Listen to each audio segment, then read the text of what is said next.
सत्वोत रैसतत सेव्य पदाम्बुजेन संसारतारक दयादृग लञ्चलेन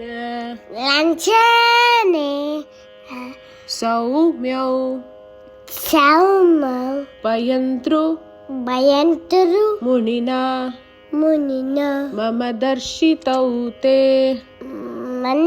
मम दर्शितौ ते